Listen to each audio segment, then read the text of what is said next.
Bienvenue à toutes et à tous, chers abonnés, sur votre chaîne préférée Burkina Info 24, la vitrine de l'actualité en temps réel au pays des hommes intègres. Aujourd'hui, nous plongeons au cœur d'un tournant historique pour notre nation. Notre reportage du jour s'intitule « Remaniement ministériel au Burkina Faso », le secrétaire général du gouvernement lève le voile sur la nouvelle équipe de combat. Dans cette vidéo, nous allons décortiquer pour vous les changements majeurs annoncés ce lundi 12 janvier 2026. Nous ne nous contenterons pas de lire une liste de noms, nous allons analyser pourquoi certains ministères changent de nom, ce que cela va changer concrètement dans votre vie quotidienne du marché à l'administration et pourquoi le capitaine Ibrahim Traoré a choisi cette stratégie maintenant.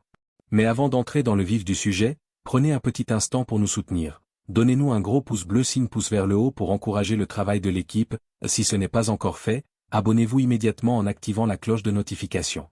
C'est le meilleur moyen de rester scotché à toutes nos mises à jour et de ne rien rater de l'actualité brûlante. Vous êtes prêts? Alors, on commence tout de suite. Ouagadougou le lundi 12 janvier 2026, aux alentours de 20h, le temps s'est comme suspendu au pays des hommes intègres. Sur les écrans de la RTB, le secrétaire général du gouvernement, Ousmane Ouattara, a pris la parole pour annoncer ce que beaucoup pressentaient, un remaniement ministériel stratégique. Plus qu'un simple changement de visage, c'est une véritable mutation idéologique que le capitaine Ibrahim Traoré vient d'opérer. Un virage sémantique, des mots qui ont du sens. Le changement le plus frappant de ce remaniement réside dans l'appellation des ministères. Ce n'est pas qu'une question de forme, c'est un message envoyé à la nation et au monde. Le ministère de la guerre, le traditionnel ministère de la Défense devient le ministère de la guerre et de la défense patriotique, confié au général de division Célestin Saint-Poré. Ce que cela change concrètement, pour le citoyen de Dori ou de Fadangourma, cela signifie que l'État n'est plus dans une posture d'attente, mais d'offensive totale.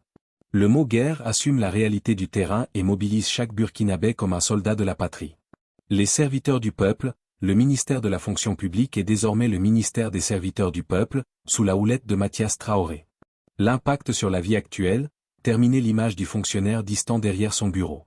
L'idée est de rappeler que chaque agent de l'État, du policier à l'infirmier, est là pour servir le citoyen. Dans les administrations, on s'attend à une exigence de résultats et d'accueil accru. 2. Une équipe resserrée pour plus d'efficacité.